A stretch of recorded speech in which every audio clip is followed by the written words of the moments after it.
Hey guys, welcome back to the channel. Today we're going to be bringing you 10 tips for things that you should never say to a couple. Or do for a couple, specifically pregnant couples. Because during this pregnancy process, there has been a lot of ignorance, and I don't know who out here raising y'all. So we feel like it's time to educate the masses and teach you 10 things in 10 minutes that you should never do. Let's get into it. All right, first thing that you should never say to this is like for any couple, not just like a pregnant couple, of course, but for any couple, you should never ask, when are you gonna have kids? And I remember when it was literally our wedding day. People were like, okay, well, when are the kids coming? No, before we got married, it was before we got married too. Asking, oh, when y'all gonna have kids? Y'all gonna have the cutest kids, blah, blah, blah. Yeah, all of that. And by the way, we ain't pointing no fingers at no specific person with this video. It's been a conglomerate effort of ignorance over the past 9 months. So we just it's not just with our pregnancy, it's like other pregnant couples that we know have gone through the same thing. Here's the main problem with asking a couple, when are you gonna have kids? You don't know what that couple is going through as far as like fertilization or if that's the right word, right? Mm-hmm. Fertilization.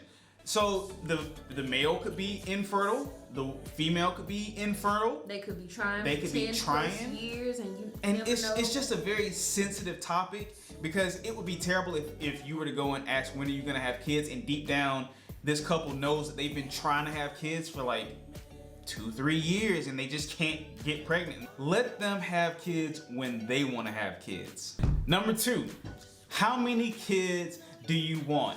Or like judging people by the number of kids that they either have or they want. So you see this on both ends of the spectrum. There are some people that have one kid and they're like, oh, you need to have a sibling. Blah, blah, yeah. Blah.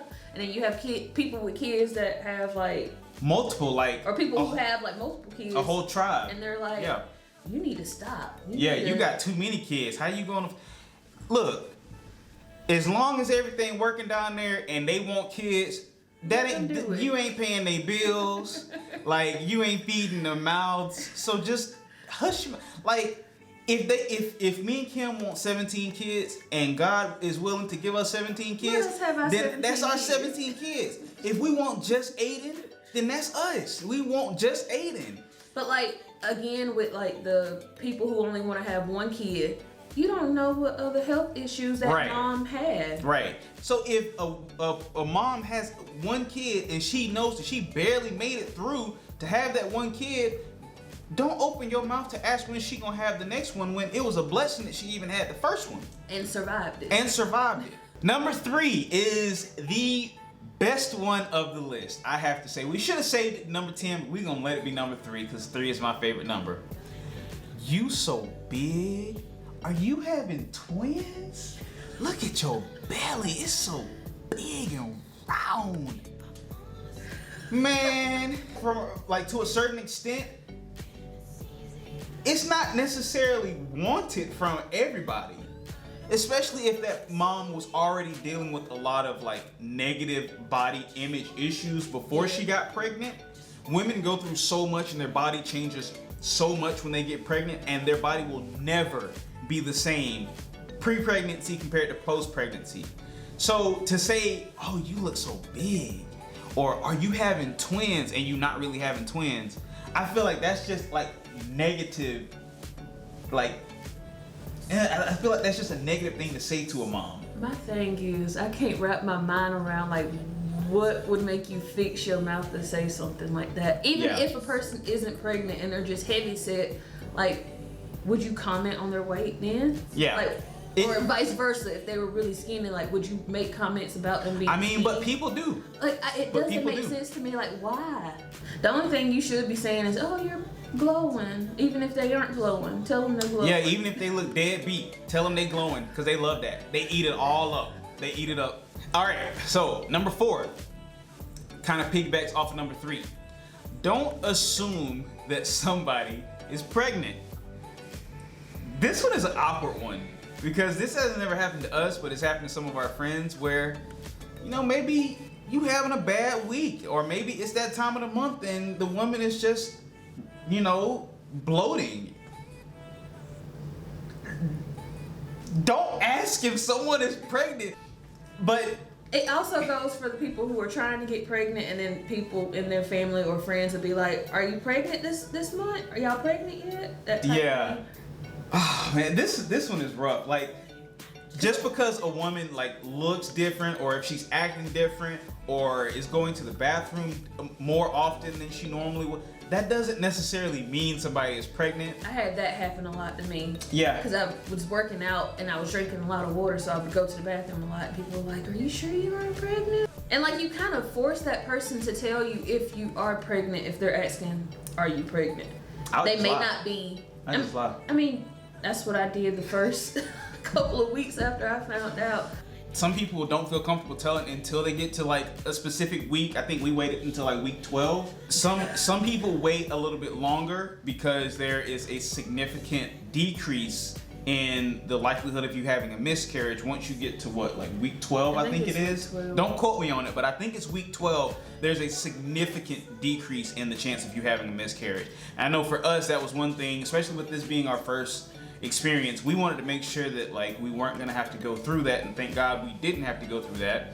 But you have to think about like, what if somebody told you early and then they ended up miscarrying, and then they have to go back and explain, "Oh well, I was, but this happened." Yep. They may not want to explain that whole situation to you. Tip number 5, things that you should never say to a pregnant couple or a couple in general: having unsolicited conversations with pregnant women That you don't know. that you in do public. not know in public. I can't tell you how many times Kim has told me, blah, blah, blah, blah, blah, has tried talking to me at the gas station. Like, do men fetish pregnant women? I feel fetishize. I feel like some men fetishize. How do you say it? Fetish. They fetishize. There we go.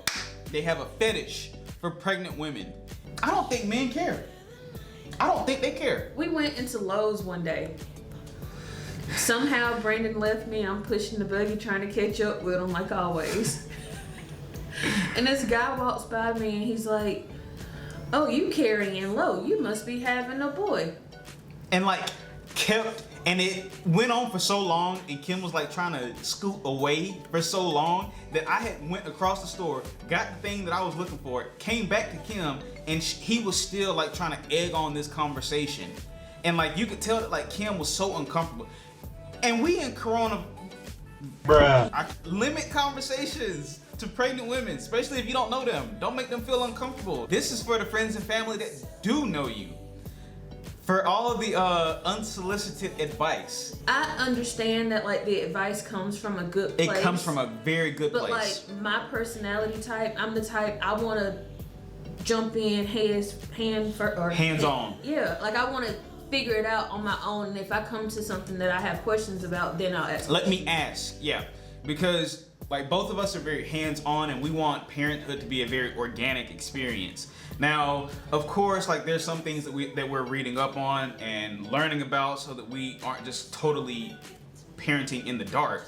But just because this worked for your kid, that doesn't mean I want it to work for my kid, or it might not work for my kid. Perfect example. We've had some people be like, "Y'all gonna use a bassinet, or y'all gonna use a crib?" I used a crib and my baby was fine. I don't think y'all need to use no bassinet. I don't know, it's like a very fine line. Like if someone comes to you, like if me and Kim were to come to one of our friends that already has a child, and is like, we're like, "Hey, Aiden is doing this and this and this. What worked for you? How did this work for you?" Then that's all the reason to give advice. I think we're on number 7 right now. Yeah. Number 7 is shaming mothers for breastfeeding or not breastfeeding.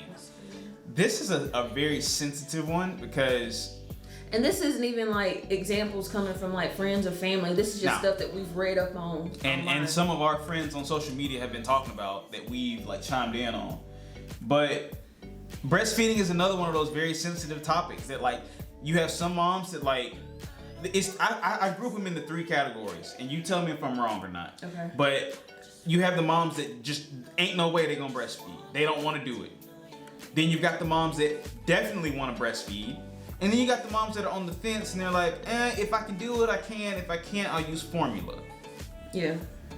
But this is more specifically for like the moms in the first category that they ain't no way they're gonna do it. Well, actually, I should put in a fourth category because there's probably the moms that want to breastfeed but can't. And that's more specifically what this one is for. Both of them are gonna feed the baby just fine. Both of them pretty much do the same thing. There are benefits of some, there are negatives to some, but the problem comes when people say, again, that unsolicited advice, I breastfed, you need to breastfeed. A lot of the, I don't even know what you would call it, like the Instagram pages about breastfeeding, you will see some people in the comments being like, oh, breast is best, you don't need to give your kid formula because formula has XYZ in it, and they kind of make the people who don't breastfeed feel guilty for not breastfeeding. Yeah, and even worse for the moms that want to breastfeed but can't and feel like they have no choice but to give formula. Right. Leads us into number 8 is COVID restrictions. This one is a big one for us as well. Listen here. Let me move up to the camera so y'all can hear me. Don't be upset if you one of these Karens and Kens out here living your life lavishly and one of your friends just had a baby. Don't get in your feelings if they tell you you cannot come to their house and see their baby if you have not been social distancing. Like, I don't know why that's such a difficult topic. If you are not putting yourselves, if you're not putting your own health in the forefront of your mind, what makes you think you're putting my and my baby's health in the forefront of your mind? You know what I mean? Because like, pregnant women are already classified as being an at-risk population for COVID because their immune system is working for 2. Even more so after. Even more so after, exactly. So Kim's already susceptible. Aiden will already be susceptible. I'm not necessarily susceptible. I just don't want to get it. So don't be all up in your feelings if someone make you feel bad because they like, you can't come see the baby. And if you pregnant and you're watching this and you have family that's like this, don't be afraid to put your foot down and be like, nah, money, you ain't stepping foot up in this house unless you go get that COVID test, that brain swab. Because if not, there's FaceTime, Skype, Google Duo, a whole slew of options. Zoom that you can use to see the baby. All right, number 9, exercise. Don't make the assumption that pregnant women cannot exercise. There were so many family members that was like, you don't need to be doing that. You can't be exercising. You can't be jumping around. You remember folks say, you can't raise your arms above your head. It's going to make the umbilical cord wrap around the baby. That is a myth. Listen. That is not true. It got so bad to where we went to, like, in one of the doctor's appointments, we asked, like, is there like some... the very first doctor's appointment we asked we were like, is there some like new literature that says that pregnant women like have to be bed bound? Because that's what our family and friends are making us feel like. Pregnant women can exercise. There are limits that you have to do. Don't watch this video and you go out and do CrossFit and your baby end up in your back. That's not on Brandon and Kim, okay? But they can exercise, okay? The last tip is pregnant women are not helpless. I'm gonna use you as an example, of course. Kim is a very independent woman. INDEPENDENT type woman, right? And I started spelling it out, and then the dyslexia kicked in, and then the P's and the D's started mixing together. No, sir. Anyways, Kim is very independent, and she can go through her entire life without asking anybody to do anything for her. And I feel like you take pride in being able to do for yourself. But that's one thing that like we've had to work on, like being in a relationship. Like, it's okay for you to ask me for help. When she became pregnant, it already made her limited in what she could do compared to what she could do when she wasn't pregnant. So she was already feeling like, oh, I'm a burden. And then with me consistently asking, let me do this for you, let me do this for you, she didn't have that, or she felt like she couldn't get that like self-independence that she needed. And it took me a while to realize that she's not like helpless. Like she can still she can still drive, she can still do this and this and that. Now that's not to say just leave your pregnant wife or pregnant girl out to dry, like still help them out. But that is to say if they want to do, yes, let them do whatever that is. All right, guys, so that's our 10 things that you should never do to a couple or a pregnant couple. I know I said it was gonna be in 10 minutes, but we had some things to get up off of our chest meat. Okay. If you had anybody do any of these things to you, comment down. Yeah, leave your stories because we find these to be extremely funny. Also, our goal for the end of the year is 500 subscribers. We're like, I don't know, like 40 away. So if you're watching this video and you want to see more from us, subscribe to our channel so we can reach our goal and make more for you, and you can see all of our future videos. Just take that extra little bit of time to log in and subscribe. That's right. It take all of like, what, 10 seconds? Kim, how long you want this video to be? We told them 10 minutes. It's probably like a 20-minute video. They want more videos Kim, from we us. gotta cut this video off. But we told them 10 minutes. Then they gonna say we clickbait. No, they want more and videos. They ain't gonna come back. You shouldn't have said 10 minutes. We gonna see y'all in the next one. Bye.